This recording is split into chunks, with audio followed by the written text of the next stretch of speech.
안녕하세요. 원광대학교 도닥도닥 품앗이 강좌에 오신 것을 환영합니다. 저는 경기도에서 왔습니다. 민주시민교육 중에 미디어 리터러시 교육으로 2015년부터 지금까지 활동을 하고 있습니다. 학생들을 주로 만나고 있는 지역교육 네트워크 이룸의 대표자 이하나라고 합니다. 그 외에 이제 작가로 활동하면서 자기 삶을 쓰려는 사람들과 생애사 쓰기 프로그램도 자주 운영하고 있습니다. 제가 오늘 미디어 리터러시의 한 갈래인 스마트폰 인문학에 초대되어 온 것은 말씀드린 제 이력 때문일 것 같습니다. 저는 어르신들의 구술을 받아 이야기로 구성하는 것부터 스스로 자기 이야기를 쓰고자 하는 비전문가들의 글쓰기를 돕기도 하고 지역이나 단체의 역사를 기록하는 일도 합니다. 이 모든 일들이 사실 소통에 대한 이야기인데요. 제가 하는 일은 세상에 내 이야기를 꺼내놓는 과정부터 세상이 그 이야기를 어떻게 듣고 이해하는지도 살펴보는 것입니다. 스마트폰도 마찬가지입니다. 소통의 한 도구가 된 스마트폰은 2007년부터 엄청나게 많은 사람들이 사용하기 시작했죠. 벌써 14년 전의 일입니다. 지난 14년 동안 스마트폰 이후로 우리의 생활은 엄청나게 변하게 되었습니다. 기술의 발달로 우리가 내 머릿속에 다 담을 수 없는 것을 바로 내 손 안에 넣고 다니게 됐는데요. 이 스마트폰은 그 엄청난 폭발력과 잠재력 때문에 좋은 기능도 있지만 반대되는 부작용도 만만치 않게 만들어내고 있습니다. 오늘은 스마트폰과 미디어 시대를 조화롭게 살아가려면 어떤 태도가 필요한지, 우리가 어떤 고민을 해봐야 하는지 여러분과 함께 이야기를 나눠보려고 합니다. 오늘 제가 말씀드리는 것은 제 의견도 있지만 여러 가지 사회 현상을 분석하고 인문학자들의 의견을 들어서 종합하여 해석하는 부분도 있다는 것을 미리 말씀드리겠습니다. 자, 첫 번째로는 우리가 스마트폰과 어떤 관계인가를 얘기해 보려고 하는데요. 초등학교부터 고등학생까지 제가 학교 수업 시간에 들어가서 아침에 눈 뜨자마자 제일 먼저 하는 일 무엇일까 물어보면 저학년일수록 스마트폰이 아닌 다른 물체와 접촉하는 일이 많습니다. 일어나서 눈을 비비고 물을 마셔요, 화장실을 가요, 이런 이야기를 하지만 나이가 많을수록 눈 뜨자마자 가장 먼저 만지는 것이 바로 스마트폰입니다.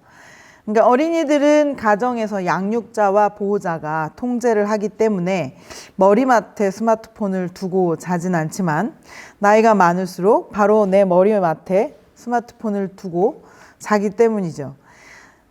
스마트폰이 바로 침대 내 베개 옆에 놓이게 되면서 각 가정에서는 자명종이 사라졌습니다. 집에 시계가 없는 경우도 있고요. 저는 지금 시계를 하나 차고 있는데 이 시계는 스마트폰과 연결되는 스마트 시계입니다. 아날로그식 시계를 좋아하는 사람들은 여전히 시계를 사고 또 차고 다니지만 많은 사람들의 손목에서 시계도 사라졌습니다. 하루 일과의 시작을 스마트폰이 도와주죠. 자는 사이에 보도된 소식들, 나의 수면 패턴, 심장 박동수까지 기록하고 오늘의 일과를 작은 화면에서 모두 해결합니다. 눈 뜨자마자 화장실에 가면서 스마트폰을 들고 들어가는 일은 더 이상 유난스러운 것도 아닙니다. 왜 그렇게 우리는 스마트폰과 찰싹 달라붙어서 살게 되었을까요? 스마트폰은 세상의 모든 미디어와 소통 방식을 블랙홀처럼 빨아들였습니다. 세상과 계속해서 연결되고자 하는 욕구가 사람들을 점점 더 스마트폰 앞으로 끌어들였지요. 사람은 사람과의 관계에서 자기 정체성을 찾아갑니다. 사람을 만나지 않고 고립돼서 살아간다면 자기 자신의 존재를 증명하거나 나는 누구인가 확인할 필요도 없고 알 필요도 없습니다. 인간은 사회적 동물이라고 하는 이유가 바로 이런 이유 때문인데요. 우리는 다른 사람이 있기 때문에 나 자신일 수 있는 것입니다. 타인과 나를 구분하고 또는 유치하게 비교해 보기도 하면서 나 자신이 누군가 살펴보게 되는 것인데요. 타인이 존재하지 않는 세상에서 나 자신은 별 의미가 없습니다. 그저 자연의 한 점일 뿐이죠. 인간은 이렇게 사람뿐 아니라 사람과 소통할 수 있는 여러 기계와도 관계를 맺습니다. 인간이 사용하는 대부분의 기계는 결국은 사람과 연결되고자 만들어낸 기계이기 때문입니다. 기계는 특히 스마트폰 같은 것은 혼자 작동하는 기계라고 볼 수는 없죠. 어쨌든 간에 세상에 존재하는 모든 기계는 사람이 만들어내고 사람이 작동시킵니다. 바로 제가 지금 카메라를 보면서 이 이야기를 하고 있는 것도 어쨌든 간에 오늘 비대면이라 여러분들을 못 만나게 되지만 카메라를 통해서 여러분을 만나기 위해서 기계를 바라보고 있는 것이죠. 그 기계 뒤에는 이제 사람이 있는 것입니다. 기계는 사람과 소통하는 다양한 방식을 추구하게 되는데요. 게다가 스마트폰은 사람과 소통하는 아주 다양한 방법을 제시하고 있습니다. 스마트폰은 쉽게 말해서 세상과 소통하는 가장 작은 창이라고 할 수 있겠습니다. 이제 이 작은 창을 가진 스마트폰을 통해서 우리가 무엇을 할 수 있는지 살펴보겠습니다. 스마트폰은 쉽게 말해서 미디어와 접촉하게 만든 기계입니다. 제가 오늘 이제 제목을 이렇게 세상과 미래를 향한 아주 작은 창이라고 이야기했는데요. 이 세상과 소통하는 창 뒤에 바로 사람이 있죠. 사람은 결국 세상을 말하고요. 스마트폰을 내내 들여다보고 있는다는 것은 결국은 세상을 계속 구경하고 있는 것입니다. 여기서 각 개인에 따라 스마트폰을 통해 세상과 어떻게 관계를 맺느냐가 조금씩 달라지긴 합니다. 어떤 사람은 이 창을 통해서 세상과 매우 적극적으로 손을 잡고 무언가를 만들어 나가기도 해요. 어떤 사람은 이 작은 창을 통해서 세상에 대고 외칩니다. 나와 소통해 달라고, 나를 봐달라고 이야기합니다. 어떤 사람은 이 작은 창을 통해서 그저 세상을 구경하기만 하죠. 그 안으로 한 발도 들여놓지 않고 누구와 말을 걸지도 않지만 계속해서 구경꾼으로 남아서 관찰하고 있는 사람도 있습니다. 이 이야기를 듣는 여러분은 스마트폰을 통해서 어떤 식으로 세상과 소통하고 있는지 잠깐 생각해 보셔도 좋겠습니다. 자, 그러면 스마트폰이 보여주는 세상에 대해서 이야기하기 전에 스마트폰을 통해서 우리가 미디어와 계속해서 접촉하고 있다면 미디어란 무엇인지 잠깐 짚고 넘어가도록 하겠습니다. 우리는 미디어 없이 살 수 있는가? 라는 질문을 한다면 2020년 코로나 팬데믹으로 인해서 비대면이 활성화되고 사람을 만나는 게 오히려 두려운 세상이 되었습니다. 전 지구적인 감염병이 얼마나 더 퍼질지는 알 수 없지만 이전에도 전염병은 수시로 있었고요. 많은 사람들이 죽는 전염병은 동아시아 또는 동남아시아에는 많이 있었지만 이번 코로나19 같은 경우는 1990년대 초반의 스페인 독감 이후 가장 강력하다고 얘기하고 있죠.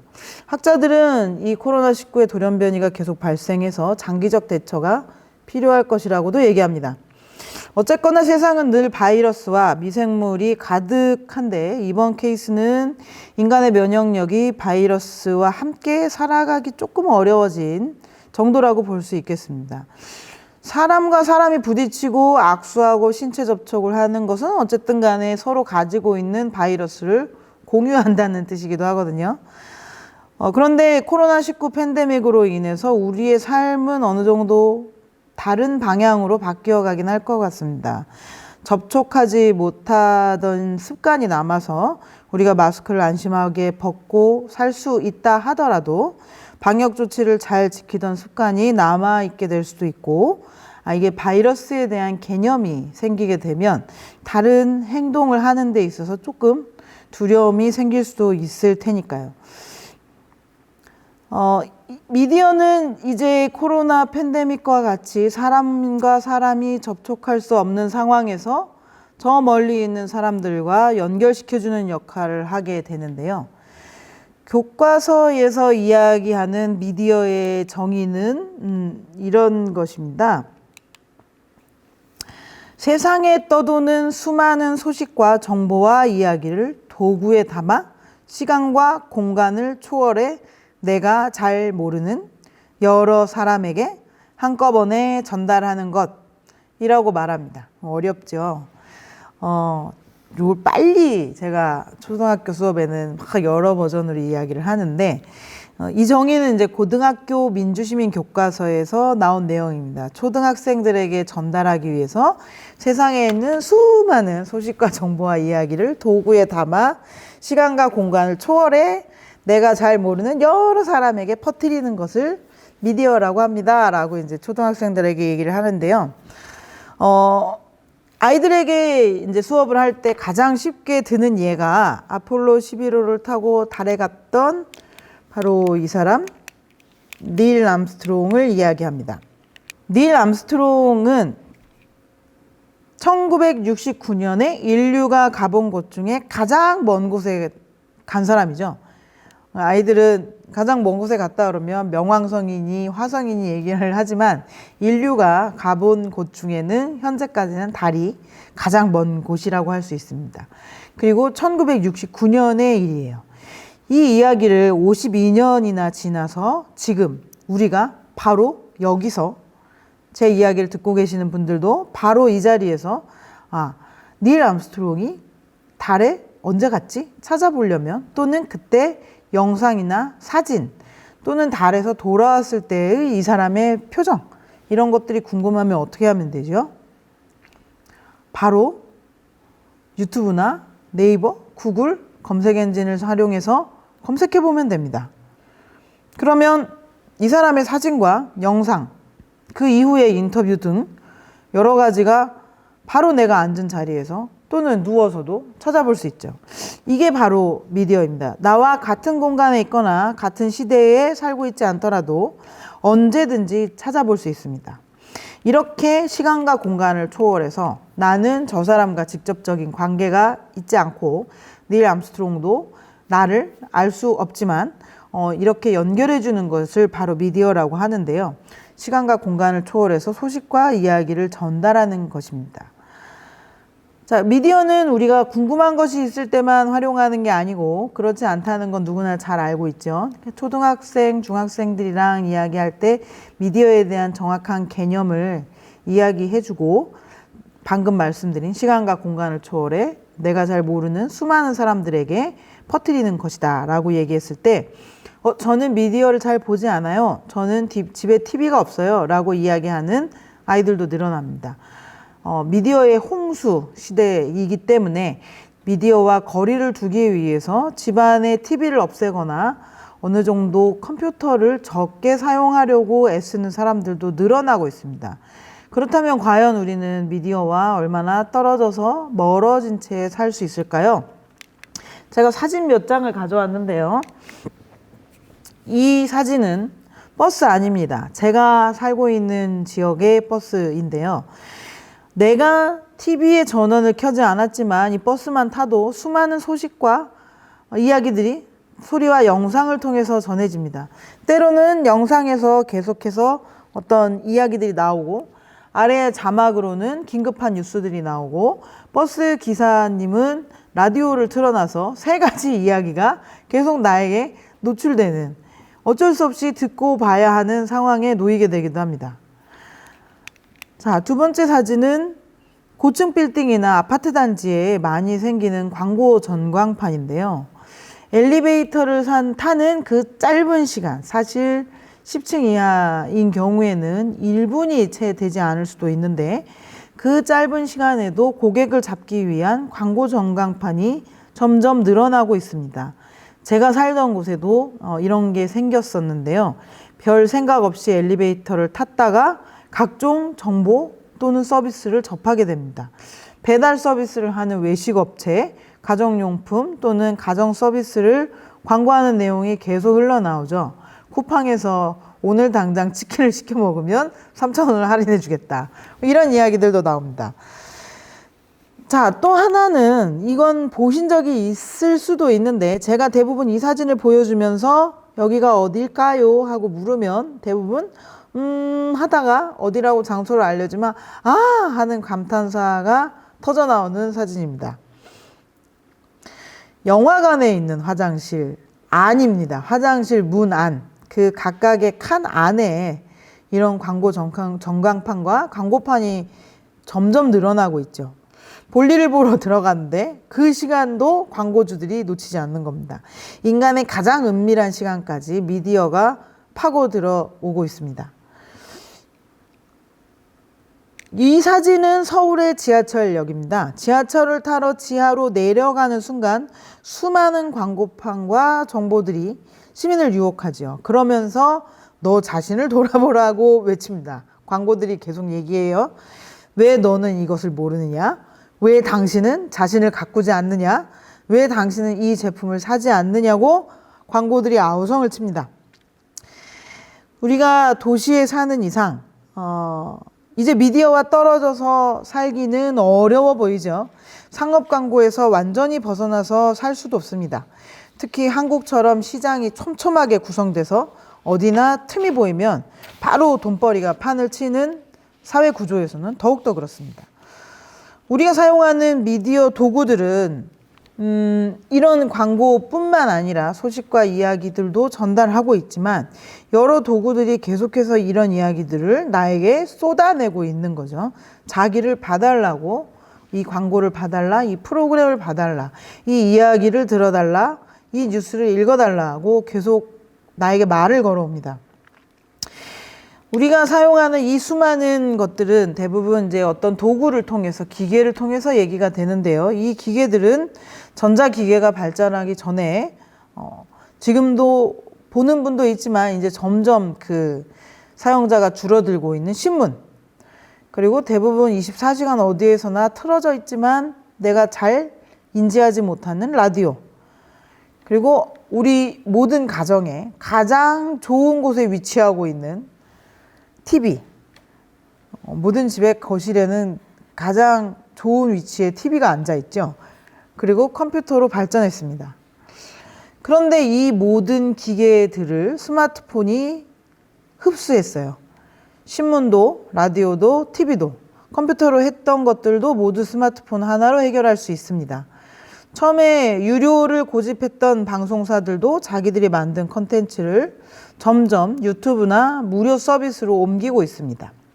신문도 마찬가지고요. 돈을 내고 컨텐츠를 사보게 만들려면 아주 대단한 내용이 있어야 하는 건 아닙니다. 이거는 마케팅 전략과 매우 큰 관계가 있는데요. 기쁜 마음으로 돈을 내고 값을 지불하려면 꼭 양질의 컨텐츠여야만 하는 게 아니라 고도의 전략이 필요하죠. 어떤 이유가 있어야 하는데 작품이 훌륭하지 않아도 잘 팔리는 것들이 또 따로 있습니다. 오늘 여기서는 다 설명하기는 어려운 그런 복잡한 이유들이 있는데요. 자, 그러니까 우리는 이제 이 신문, 라디오, TV, 컴퓨터에 쪼개서 썼던 시간을 모두 다 스마트폰 하나에 쏟아붓게 된 것이죠. 신문을 안 보는 게 아니라 스마트폰으로 신문을 보고, 라디오 주파수가 잘 안 맞아서 지직거리면 스마트폰에 설치한 라디오 방송국의 앱을 열면 깨끗하게 들을 수 있습니다. 제가 오늘 경기도에서 원광대학교까지 오면서 중간에 라디오가 지직거리게 되거든요. 그러면 내가 그 라디오를 꼭 듣고 싶으면 앱을 켜면 깨끗하게 들을 수 있습니다. TV 프로그램도 다 볼 필요 없죠. 재미난 부분만 잘라서 편집한 클립을 스마트폰 플랫폼에서 여러 곳에서 볼 수 있습니다. 자, 우리가 이렇게 여러 도구들에 흩어주었던 시간을 스마트폰이 다 모아버렸으니까 모두가 스마트폰만 쳐다보고 있는 건 어쩌면 무척 당연한 일일 수도 있겠습니다. 작년에 비대면 활동이 많아지고 공공기관이 방역 때문에 문을 닫게 되면서 도서관의 생존법이라는 화두가 있었습니다. 여러 도서관들이 비대면 시대에 어떻게 살아남아야 할 것인가를 고민했고, 특히 마을에 흩어져 있는 작은 도서관들은 어떻게 운영을 해야 되는가 고민이 된다고 해서 제가 도서관의 생존법에 대한 강의를 준비해서 한 적이 있는데요.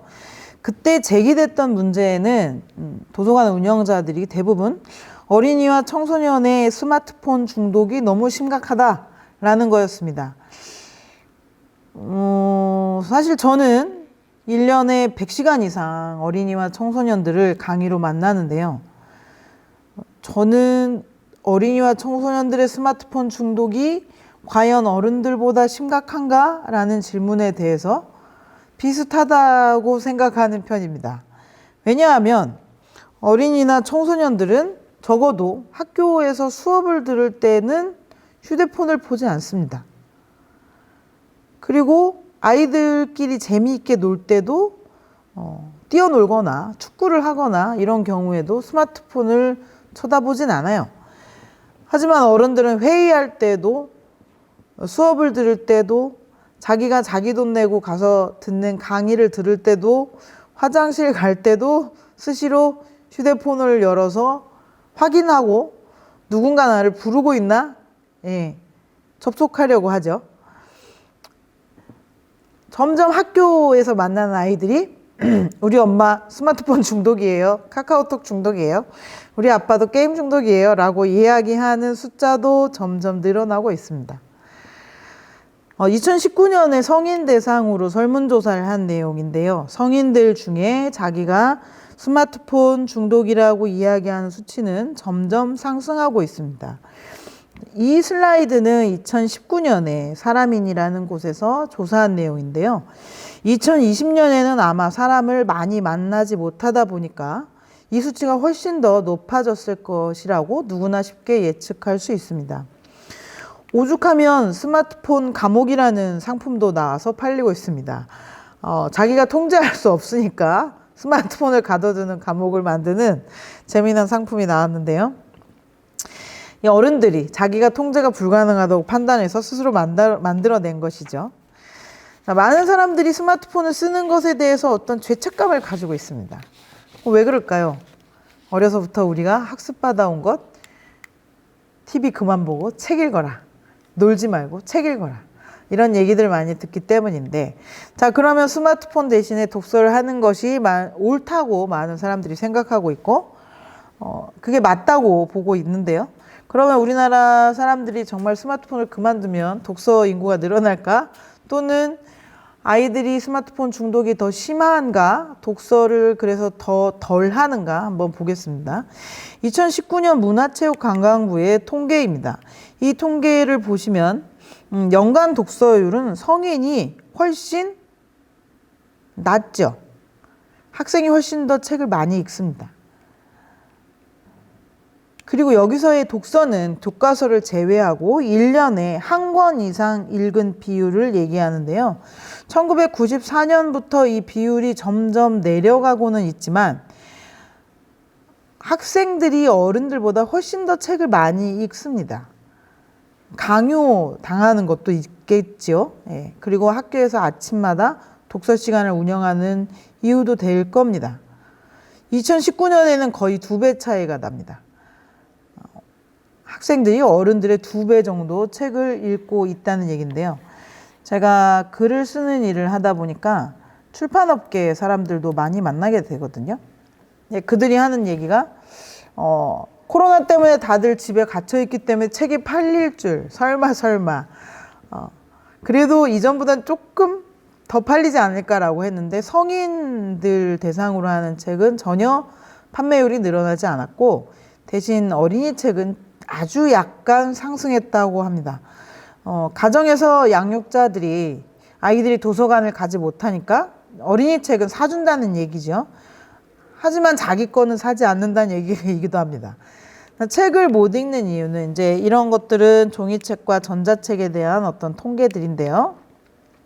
자, 책을 못 읽는 이유를 물어보면 대부분 답은 어린이나 청소년이나 어른들이나 비슷합니다. 습관이 되지 않아서, 다른 일로 너무 바빠서 등등.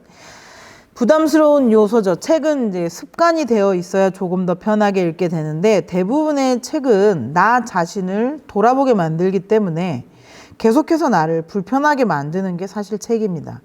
그래서 독서라는 일 자체가 진실을 탐구하는 과정에서 나를 계속 불편하고 부끄럽게 만들기 때문에 그 순간을 견디지 못하고 거기에 익숙할 수 없으면 책을 덮게 됩니다. 내가 너무 무식한 것 같고, 내가 모르는 게 너무 많고, 나는 공부를 너무 안 하고, 생각도 너무 없고 등등 자기 자신이 점점 쪼그라들죠. 그래서 이런 것들이 나를 불편하게 만드는데, 이 불편함은 진리를 추구하는 데 있어서는 필수적으로 따라오는 것입니다. 사람들이 이런 불편함을 견디지 못하기 때문에 책을 덮고 바로 재미난 웹툰이나 봐야지, 어저께 보던 거 라고 하면서 스마트폰을 열게 됩니다. 아이들이 스마트폰 중독이 심각하다고 비판하기 전에 저는 어른들이 먼저 모범을 보여야 된다고 생각하는 편입니다. 아이들에게 공부하라, 책 읽으라고 하면서 어른들은 트로트 경연 프로그램을 무한반복해서 보고 깔깔대면서 애들에게 책 읽으라고 얘기하는 것은 매우 부조리한 일입니다. 책 읽는 습관이 저는 이제 밥 먹는 습관하고 비슷한 사람이라 주변에서 질문도 많이 하거든요. 어떻게 하면 자녀들이 더 책을 많이 읽을 수 있냐라고 물어보시는 분들이 있는데, 그때 제가 질문 드리는 것은, 그렇게 질문하시는 보호자님은 얼마나 읽으시나요? 라고 질문을 다시 하게 되죠. 대부분 가정에서는 양육자가 절대자이기 때문에 양육자가 하는 행동과 삶의 패턴을 15세 이전까지는 고스란히 따라 하다가 그 다음부터 사춘기가 되면서는 정반대 방향으로 나가죠. 하지만 어릴 때 보고 느낀 바는 사실 매우 오래 갑니다. 반대로 나아가는 아이들은 독립적으로 좋은 성인이 되기 위해서 아주 잘 크고 있다는 증거겠죠. 저도 밥 먹는 것처럼 책을 읽는 사람이지만 제 아들은 중학생이 되면서부터 이제 책을 읽지 않고 있습니다. 자, 그러면 책 대신 사람들이 선택한 것, 그리고 책을 못 읽게 만든다고 얘기한 것은 바로 유튜브가 가장 크겠죠.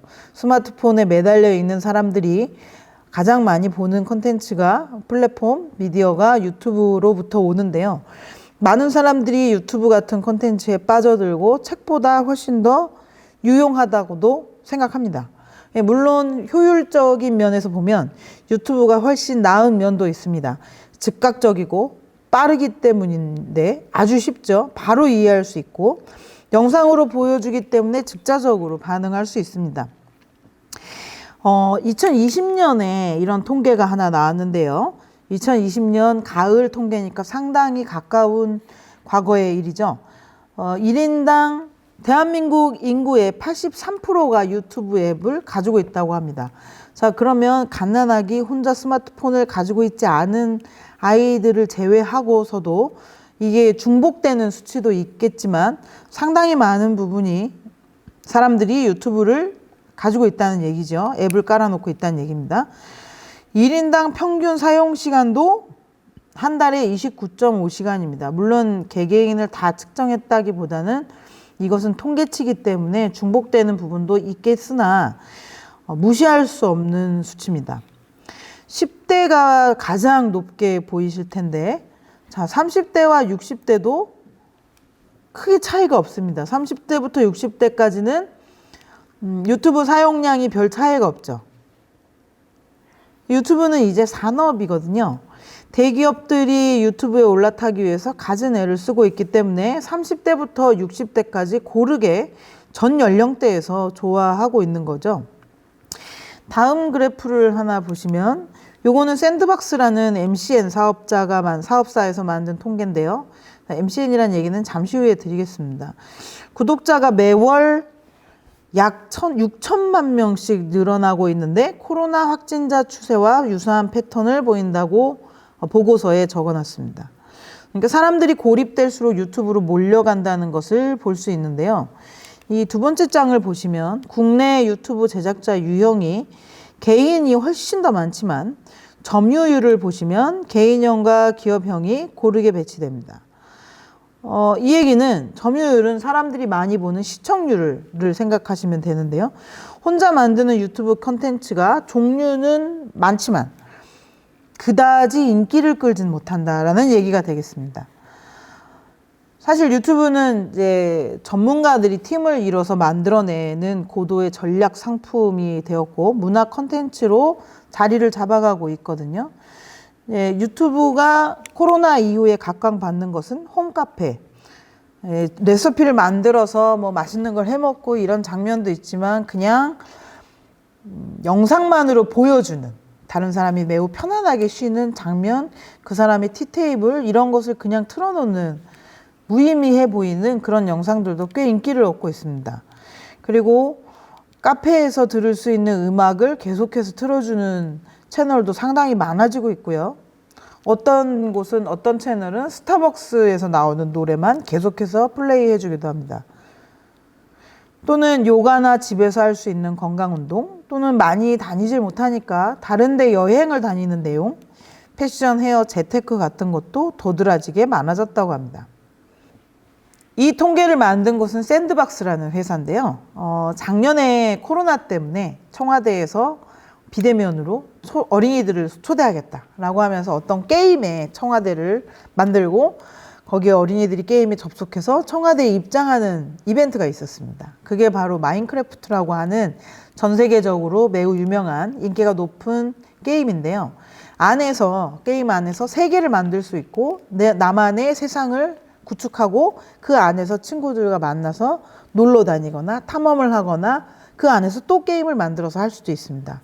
가능성이 매우 무궁무진하기 때문에 이 게임은 각 공공기관에서 홍보용으로 사용하려고 지금 매우 애쓰고 있는데요. 이 샌드박스라는 회사가 마인크래프트라는 게임을 소개하던 유튜버들이 만든 회사입니다. MCN이라고 하는데요. 이 MCN이라는 회사는 정확하게 풀네임으로는 멀티 채널 네트워크라고 합니다. 다중 채널 네트워크라고 해석을 하는데요. 2000년대 초반부터 스마트폰 확산 시기까지 혼자 콘텐츠를 만들어서 올리던 유튜버들이 좀 더 재밌게, 좀 더 잘 만들고 싶다 하는 생각을 하게 되면서 이 사람들이 팀을 구성하게 되죠. 그러면서 편집을 전문으로 하거나 음향을 전문으로 할 수 있거나 이런 사람들과 함께 협업을 하기 시작합니다. 그리고 광고를 붙이면 수익을 낼 수 있고 유튜브로 유명해지면 다른 부가적인 수입도 발생하겠다는 것을 알아차립니다. 그래서 팀을 구성하고 이 팀이 기반이 돼서 회사를 설립하게 되는 거죠. 연예기획사처럼 연예인을 관리하고 또 어떤 컨셉을 만들고 좋은 일자리를 얻게끔, 좋은 역할을 하게끔 관리해 주는 것이 연예기획사라면 이 MCN이라는 회사는 유튜버들을 관리하고 더 좋은 컨텐츠를 만들 수 있고 수입을 창출할 수 있게끔 만드는 일종의 유튜버 기획사라고 할 수 있습니다. 좋은 컨텐츠를 만들기 위한 집단이라고 볼 수 있는데 지금 한국에서는 샌드박스, 그다음에 다이아TV, 트레저헌터 같은 것들이 이제 선두를 달리고 있습니다. 대부분 이제 마인크래프트 열풍에서 시작됐는데요. 다이아TV는 국내 최대 규모의 회사인데 CJ 엔터테인먼트에서 투자했습니다. 예, 그 CJ 엔터테인먼트 맞습니다. 기생충도 만들고 TVN도 가지고 있는 그 대기업인데요. 이 회사에서 출발을 한 거죠. 시장성이 있다고 판단을 했을 거고, 그러니 대기업에서 진출했을 겁니다. 하지만 아직 이 MCN사들은 큰 수익을 내지는 못하고 있다고 합니다. 하지만 샌드박스도 마찬가지고요. 그렇지만 기업이기 때문에 어쨌든 간에 지금 수익을 내지 못하면 수익을 낼 수 있는 방법을 찾아낼 겁니다. 예. 기업체를 운영하는 이유는 이윤을 창출하기 위해서지 사회봉사를 하기 위해서가 아니니까요. 자, 그래서 이런 샌드박스를 비롯한 여러 MCN사들이 이제 조직적으로 좀 더 나은 컨텐츠를 만들고 있기 때문에 지금의 초등학교 저학년들은 유튜버가 되고 싶어요 라는 이야기를 할 수 있겠으나 5학년 정도 되면 그것은 내가 할 수 있는 분야가 아니다 라는 것을 깨닫게 됩니다. 물론 대도시 기준이긴 합니다. 기업이 유튜브에 뛰어들었다는 것은 어떻게든 여기서 시장을 열어보겠다는 의지로 해석할 수 있는데요. 자, 그렇다면 유튜브는 과연 어떻게 이렇게 대단해졌는가? 유튜브의 역사를 오늘 우리가 살펴볼 수는 없지만 큰 사례를 생각해 보면 유튜브가 여태까지 몇 번 아주 적은 숫자의 접속 장애가 일어난 적이 있긴 합니다. 작년과 이제 2018년이 대표적인데요. 요게 작년에 2020년 11월 12일 유튜브에 접속이 안 되던 때입니다. 2시간 만에 바로 회복이 됐습니다. 전 세계적으로 접속자 수가 폭발적으로 늘어나면서 작년 한 해 동안 단 한 번의 접속 불가 상황이 있었던 거죠. 작년 3월에 우리나라에서 3월, 4월에 온라인으로 모든 학교 수업을 전환하겠다라고 해서 준비했던 플랫폼을 생각해 보시면 엄청나게 놀라운 기술이죠. 전 세계적으로 집에 고립된 사람들이 유튜브를 다 보고 있는데도 단 한 번의 사고밖에 없었다는 게 저는 이게 더 신기하고 놀랍습니다. 2018년에는 약 90분 정도 접속이 안 된 적이 있는데 이때 작가이면서 디지털 전문가로 이름나 있는 구봉권 씨가 한겨레에 이런 기사를 썼습니다. 접속이 안 되던 날 딱 안 되자마자 이분이 세대별로 많이 찾아본 뉴스를 스크랩을 해봤는데 10대들은 대부분 유튜브가 접속 안 되는 이유를 가장 많이 본 기사의 순위가 오를 정도로 계속해서 유튜브가 왜 안 되는가를 찾아보고 있었고 30, 40대들이 많이 본 뉴스에는 유튜브 얘기가 한 줄도 없습니다. 성인들은 별 관심이 없었던 거죠. 이때만 해도. 하지만 지금은 많이 달라졌을 겁니다. 이미 2018년이면 3년 전에, 3, 4년 전의 이야기입니다. 유튜브는 2020년 봄에 인터넷 사용량이 늘어날 거라고 예측하고 기본 화질을 낮춰서 서비스한다고 발표한 적도 있습니다. 이제 코로나 시대에는 전 세계인을 연결하는 거대한 플랫폼이 되어버렸습니다. 사실 10대들이 유튜브에 더 많이 접속하는 건 사실입니다. 그리고 지금의 어린이들은 유튜브가 키웠다고 해도 과언이 아닙니다. 몇 년 전에 스마트폰이 각광을 받고 모든 사람들이 갖게 되면서 식당에 조그만 아기 의자에 앉아서 엄마 휴대폰, 양육자의 휴대폰으로 영상을 보고 있는 아기들을 많이 보셨을 겁니다. 그 아이들이 점점 자라서 초등학교도 가고 중학생도 됩니다. 지금 그 아이들이 이제 초등학교에 들어와 있기 때문에 또 태어나는 아이들도 계속해서 유튜브를 보면서 자라나고 있고요. 어려서부터 익숙한 것이기 때문에 당연히 더 많이 접속하고 당연히 더 많이 보게 됩니다. 그뿐만 아니라 유튜브에서 가장 10대들이 좋아하는 컨텐츠는 게임에 대한 것인데요. 게임을 잘하는 사람들이 게임을 어떻게 하면 잘하게 되나 또는 이렇게 하니까 뭐 망했다 아니면 이렇게 하니까 잘 안 되더라 아니면 게임 중에 일어났던 재밌는 에피소드들 같은 것을 계속해서 중계하고 편집해서 올리기도 합니다. 그런 경우에 아이들이 제일 좋아하는 게 게임이란 얘기는 아이들의 생활은 유튜브와 게임 두 가지가 가장 큰 위치를 차지한다고 볼 수 있는데요. 자, 우리나라는 사실 90년대부터 게임 강국으로 전 세계에 소문이 났죠. 많은 게임이 모바일 시장 또 스마트폰으로 넘어가면서 점점 더 많은 사람들이 게임을 하고 있습니다. 지금 이 방송을 강의를 들으시는 분들은 어떠신지요? 나는 게임 안 하는데 그런 거 재미없어 라고 생각하실 수도 있겠어요. 하지만 한국 사람들은 외국인이 봤을 땐 게임을 엄청나게 잘하는 국가로 인지하고 있습니다. 많은 가정에서 게임 때문에 갈등이 일어나고 있죠. 저도 마찬가지입니다. 사실. 예. 게임 과몰입 증상과 중독 증상도 분명히 존재합니다. 존재하는 건 사실이지요. 그런데 왜 이렇게 많이들 어린이들과 청소년들 또는 요즘 60대들도 유튜브 과몰입이 되게 심한데요. 노인 계층까지 유튜브와 게임에 왜 이렇게 몰입하는가. 저는 이 모든 것이 소통과 놀이이기 때문이라고 보고 있습니다. 유튜브 얘기를 앞에 쭉 했으니까 게임 얘기로 잠깐 들어갔다가 유튜브 이야기로 다시 돌아올게요. 우리나라는 스타크래프트 시절부터 전 세계에서 게임 강국이었습니다. 90년대 후반부터 이게 시작되었죠. 지금의 40대들이 게임 강국 코리아를 만드는 원천이 되었는데요. 지금도 북미 지역에서는 한국인들은 모두 게임을 잘한다고 인식하는 경우가 많다고 합니다. 게임 인구가 늘어나서 나중에는 야구나 축구 같은 스포츠 중계가 방송에서 밀려나고 게임 중계가 방송에서 스포츠 중계를 대신할 것이라는 예측도 올해부터 점점 많아지고 있습니다. 우리나라 사람들이 정말 게임을 잘할까?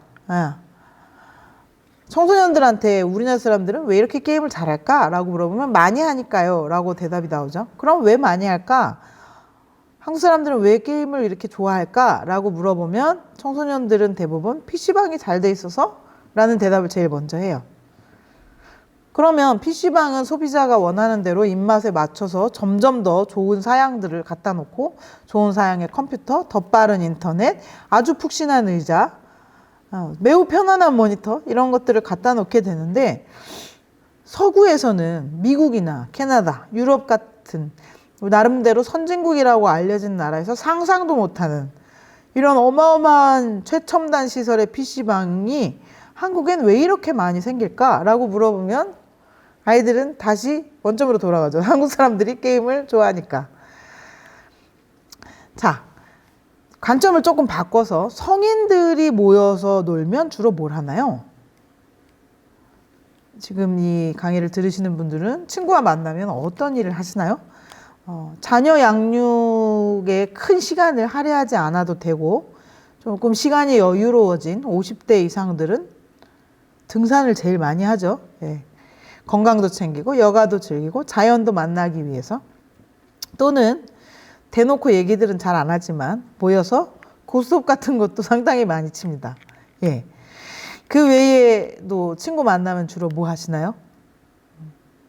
대부분 실내에 앉아 있습니다. 우리나라 사람들은. 예. 실내에서 무슨 게임을 하죠. 당구, 탁구, 볼링. 게임이죠. 예. 가끔 돈 내기도 하죠. 술 내기, 밥 내기 이런 것도 하죠. 화면이 없을 뿐입니다. 그러면 청소년이나 청년들은 모이면 어디서 뭘 하나요?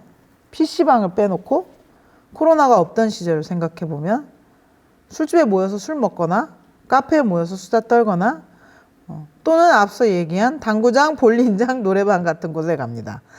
가끔 스크린 골프도 있겠네요. 예, 역시 게임이죠. 게임이거나 소통이거나 둘 중에 하나로 가장 크게 분류가 됩니다. 우리나라 사람들이 모여서 하는 행위는 대부분 방에서 해결하고요. 심지어 방탈출 게임방도 있습니다. 방에서 방을 빠져나오는 게임도 하는데요. 여기 원광대 앞에 되게 유명한 데가 있다고 들었습니다. 게임은 사람의 두뇌를 자극하고 지적 능력을 극대화시키면서 쾌락을 제공하죠. 나쁜 쾌락은 아닙니다. 순간적으로 확 솟아오르는 자극이 있어서 짜릿한 느낌 그리고 흥분되기 때문에 뭔가 내가 대단한 것을 이루어낸 것 같은 그런 느낌이 있습니다. 게임하기에 바쁜 사람들이 또 요즘은 뭐 주식이나 코인으로 도박성 약간 게임처럼 그런 투자를 즐기기도 하는 사람들도 있는데요. 중요한 것은 이 기쁨과 희열, 쾌락을 아주 짧은 시간에 느낄 수 있다는 게 게임의 가장 큰 매력이자 장점입니다. 우리나라는 사회 구조가 엄청나게 빡빡하고 바쁘죠. 아침 출근 시간 생각해 보시면 사람은 일정한 시간 동안 분명히 놀고 쉬어야 하는데 그럴 만한 충분한 시간이 없습니다. 어린이고 어른이고 간에 그러다 보니까 압축적으로 놀게 되죠. 그게 바로 게임입니다. 방으로 찾아갈 시간이 있으면 방에 들어가서 게임을 하고 야외에 나가면 야외에서 게임을 하죠. 사실 등산도 그냥 건강을 위해서 운동한다 생각하시겠지만 제가 봤을 때는 목적지를 향해서 막 길을 쓰고 힘들게 올라가서 야호 한번 부르고 내려오는 게 마치 낙오하지 않기 위해서 그 애쓰는 모습이 게임 패턴처럼 보일 때도 있습니다. 뭔가 전리품을 획득하기 위해서 산으로 마구 올라가는 아이템들 같은 그런 아바타들 같은 느낌도 있거든요. 우리나라는 사실 전 정당한 보상이 보장된다고 보기 좀 어려운 나라이긴 하죠. 열심히 일을 해도 서울에 집 못 사죠. 이건 이제 고정사실이 됐고요. 열심히 일만 해서는 안 되고 뭔가 투자하고 기회도 잡고 재빠르게 대처하고 머리도 잘 써야 됩니다. 머리를 쓰고 싶다고 해서 누구나 다 머리를 쓸 수 있는 것도 아닙니다. 그건 또 타고나는 거죠. 게임은 이런 복잡한 세상에서 사회 보상이 어려울 때 흥하게 됩니다. 게임은 적어도 노력과 시간을 투자하면 정당한 보상을 해주거든요. 지금은 이제 그것도 사라지긴 했습니다.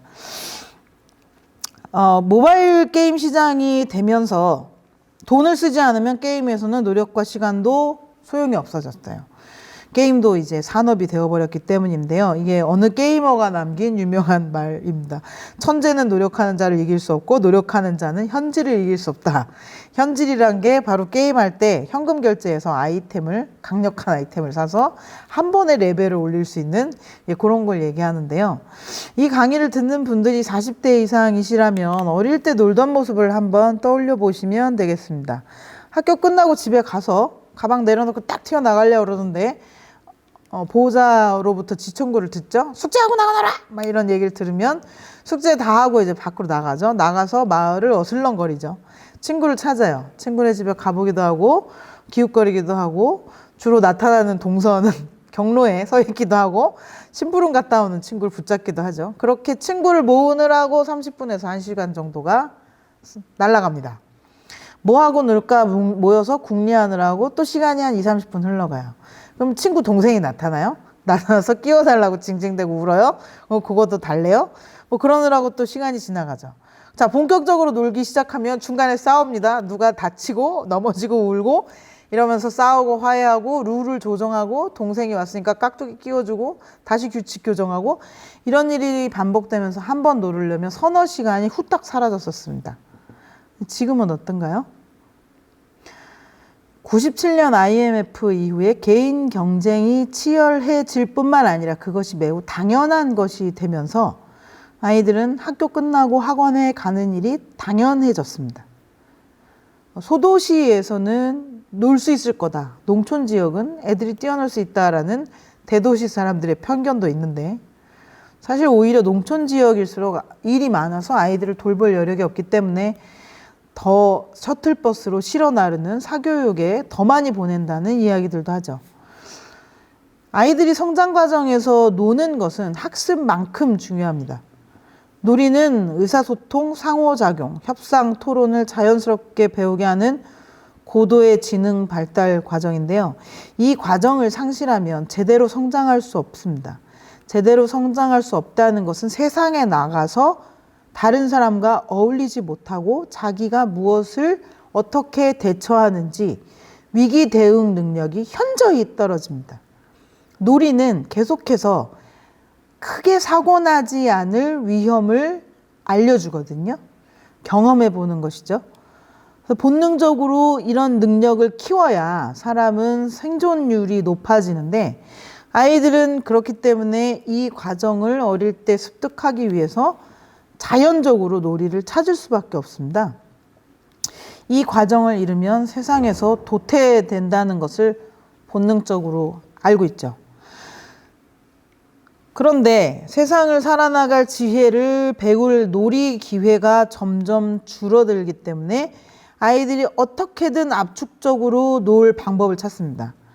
학원 가는 셔틀버스 안에서 20분 사이에 또는 A 학원에서 B 학원으로 이동하는 그 사이에 어두워진 밤에 집 안에서 친구와 만나서 친구가 일과가 다 끝났으니까 또는 내가 10시에 학원이 다 끝났으니까 친구와 만나서 놀 수 있는 방법은 온라인에 연결해서 게임하는 것밖에 없습니다. 그러다 보니까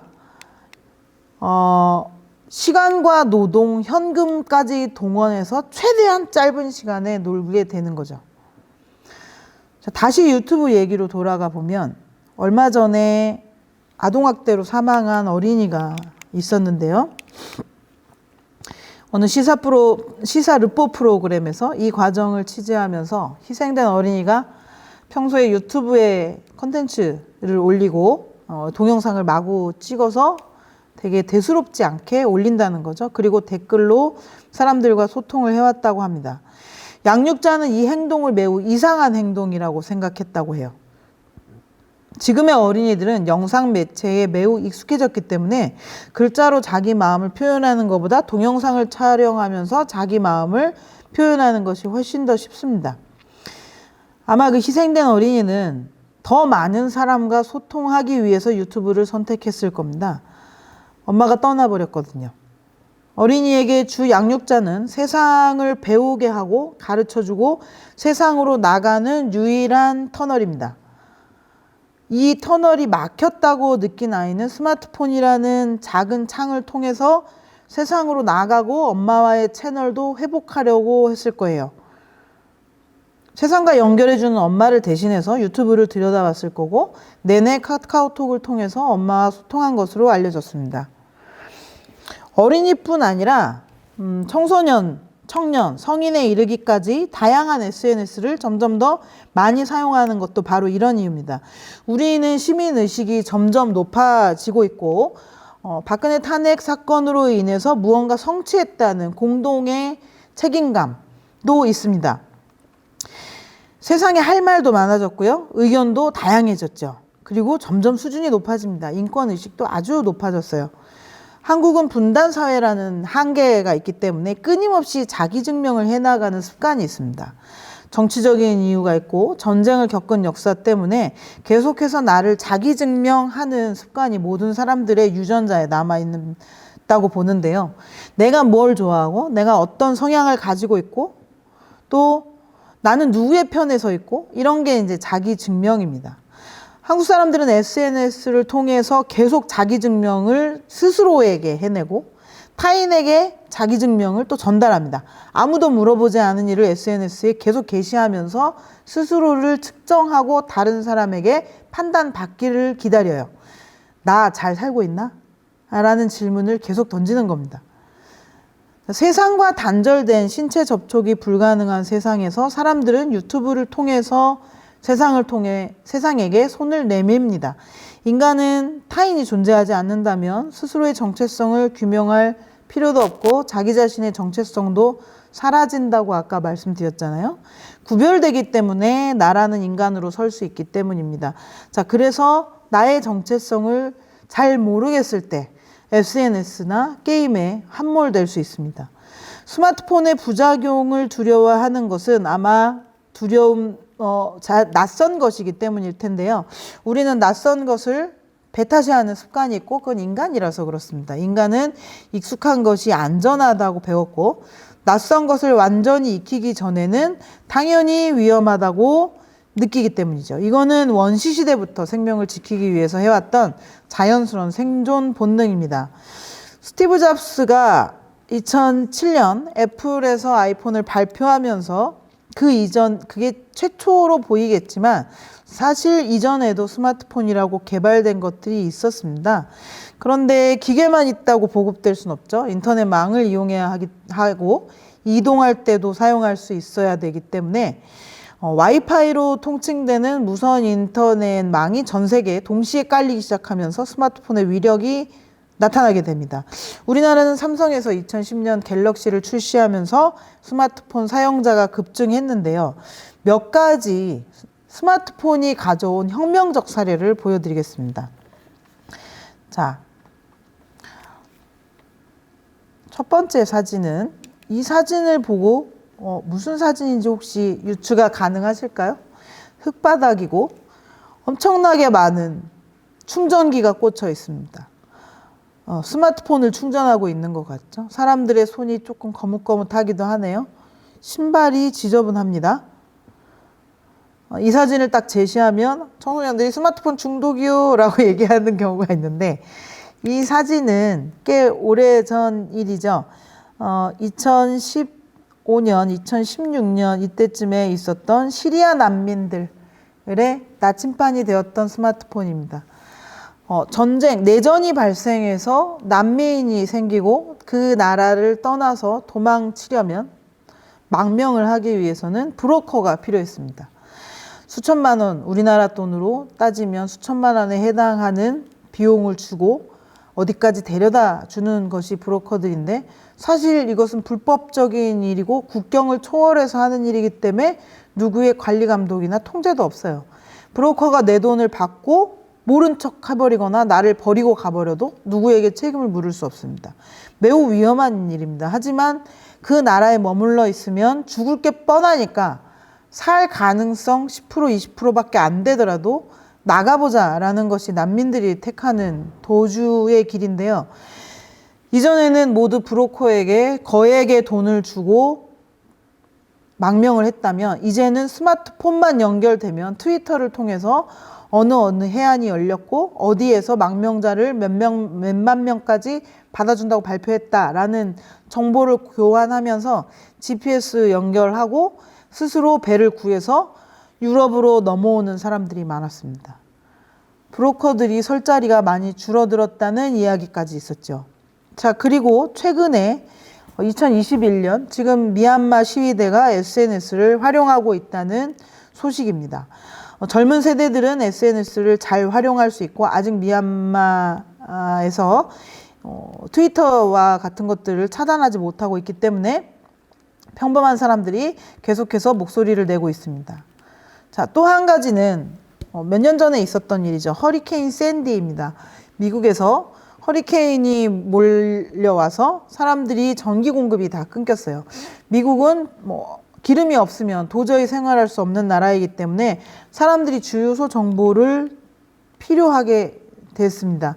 어디는 기름이 도착하고 있고 어디는 갔더니 허탕쳤고 내 차에 기름은 떨어져 가는데 빨리 기름을 넣어야 되는데 집에 가서 보일러도 돌려야 되는데 이런 정보가 잘 공유되지 않을 때 이런 일이 있었습니다. 커뮤니티 매핑이라는 것인데요.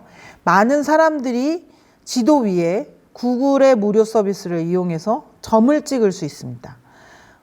개발자 한 사람이 지도를 열어주고 이 지도를 누구나 사용할 수 있도록 간단하게 사진과 메모를 메모할 수 있는 사이트를 만들어두면 모바일 상에서 지도에 점을 막 찍는 거죠.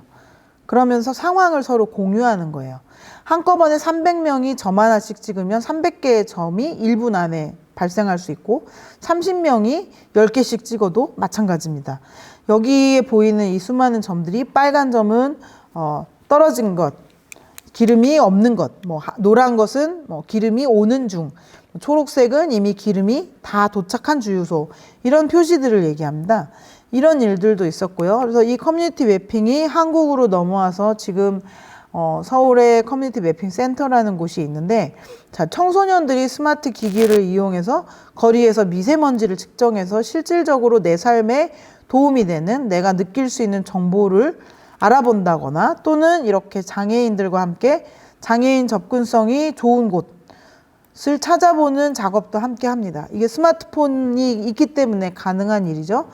여기 전북 지역에서도 이 커뮤니티 매핑을 한번 했습니다. 학생들이 좀 더 쉽게 생활 정보를 찾을 수 있도록 빨래방이 어디 있고 좋은 부동산 어디 있고 이런 식의 정보를 공유하는 커뮤니티 매핑도 스마트폰의 기술을 가지고 또는 구글에서 제공하는 기술도 같이 사용할 수 있기 때문에 더 활성화될 수 있는 것이죠.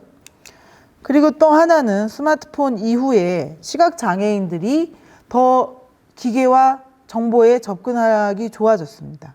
이제 늘 들고 다니기 때문에 스마트폰을 가지고 코드를 스캔하면 약품 정보를 읽어준다거나, 그리고 몇 년 전부터 스마트폰에 읽어주기 기능이 생겨서 손쉬운 사용법을 쓰면 이렇게 손가락을 쓸어내렸을 때 그 화면에 나와 있는 글자를 다 읽어준다거나 이렇게 해서 소통이 가능한 경우도 있죠. 예전에는 그저 음성으로만 대화할 수 있었는데 이런 것들이 더 강화되고 있습니다.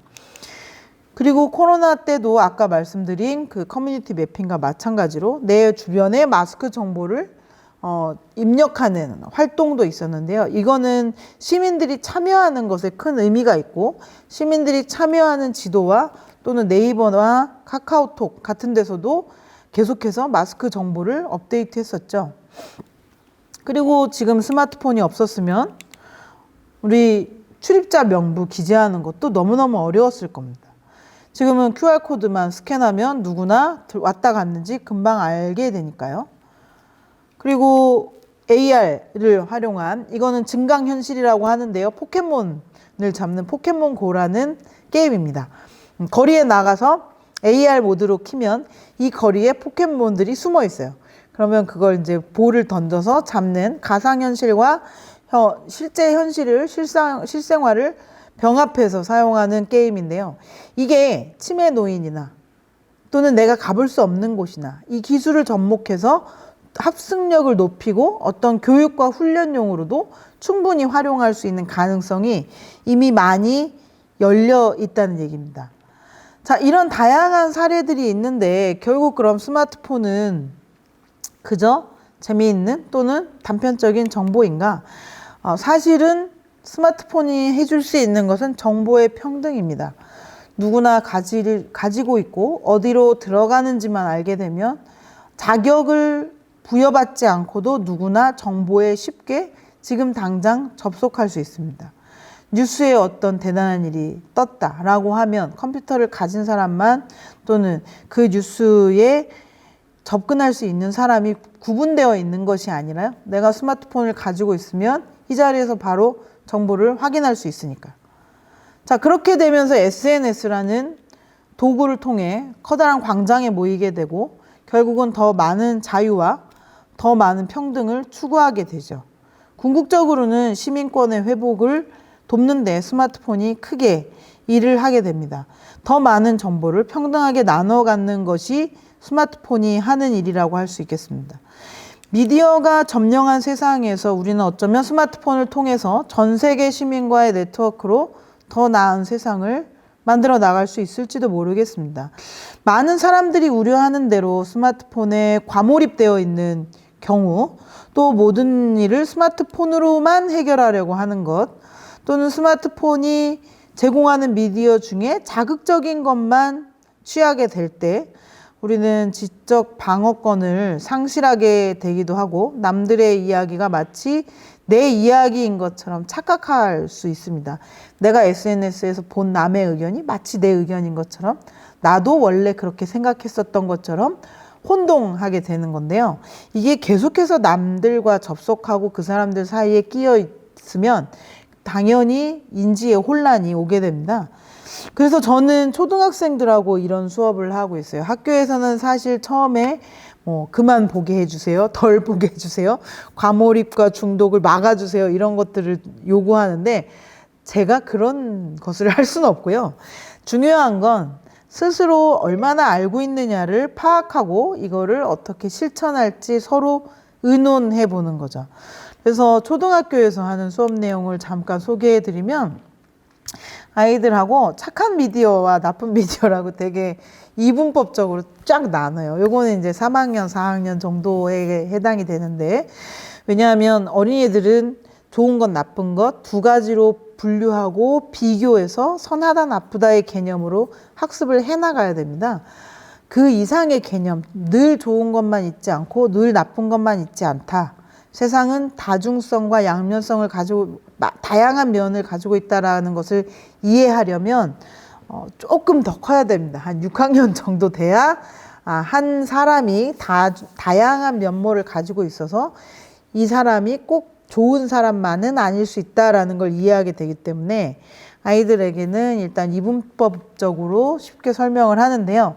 착한 미디어, 나쁜 미디어로 나눠서 이야기를 하다가 하지만 나쁜 미디어도 여러분들이 인간의 가장 강력한 무기인 말과 글을 잘 사용하지 못하게 돼서 인간으로서의 큰 무기를 잃어버리게 되면 나쁜 미디어가 여러분들을 습격할 거야. 이런 식으로 얘기를 하게 돼요.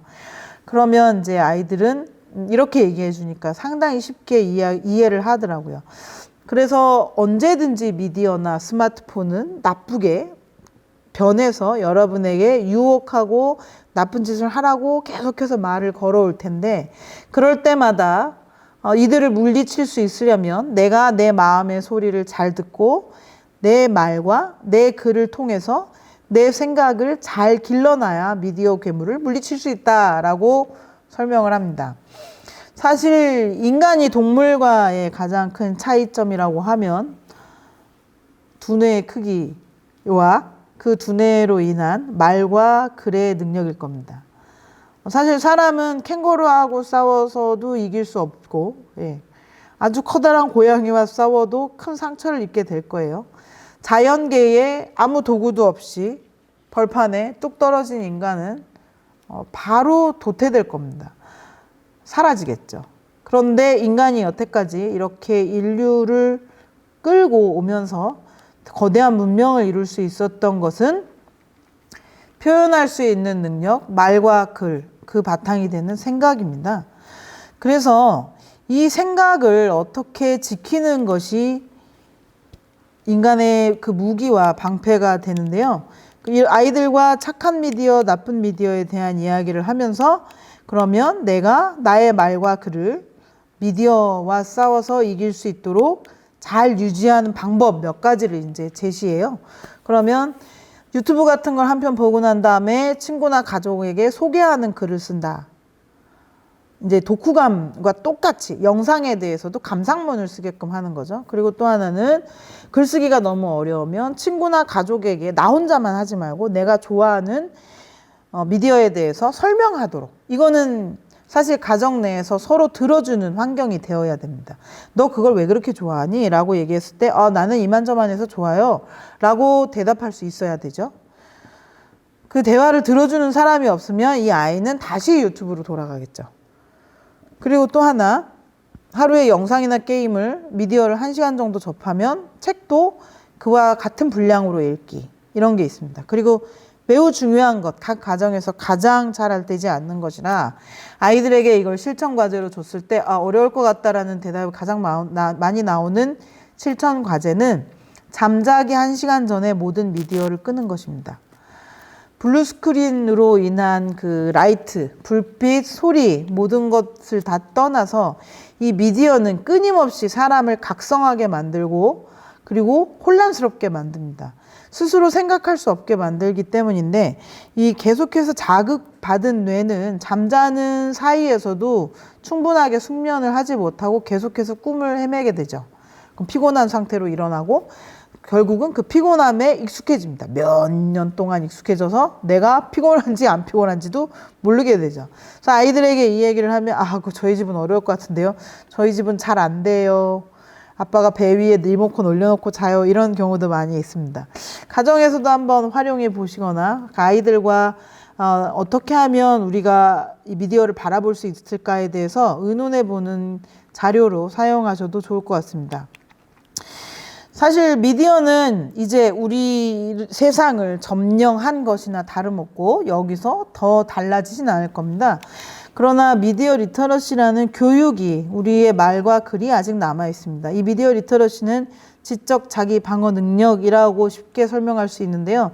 우리가 건강하려면 잘 먹고 잘 쉬고 운동해야 되는 것처럼 신체 건강을 위해, 정신 건강을 위해서는 나에게 스트레스를 주는 환경과 사람을 최대한 피하는 것이 필수적인 것처럼 지적인 나의 능력을 지키기 위해서는 나의 머릿속의 건강을 지키기 위해서 나의 말과 글, 생각을 유지할 수 있어야 됩니다. 이게 이제 새롭게 필요한 인간이 스스로를 지켜야 되는 3가지 정도의 요소가 되는데요. 이제 미디어는 우리 곁에 가까이 와 있습니다. 이 가까이 와 있는 것, 세상을 점령한 것을 무조건 나쁜 것이라고 치부했을 때 우리가 얻게 되는 이익이 무엇인지는 잘 모르겠습니다. 스마트폰은 무한한 연결을 만들어낼 수 있는 미래와 세상으로 난 아주 작은 창이죠. 사실 이 작은 화면을 통해서 더 넓은 세상을 만나고 더 많은 연결을 통해서 더 많은 이야기로 소통할 수도 있습니다. 그리고 스마트폰을 통해서 세상에 SOS를 보내는 작은 사람들의 이야기도 있습니다.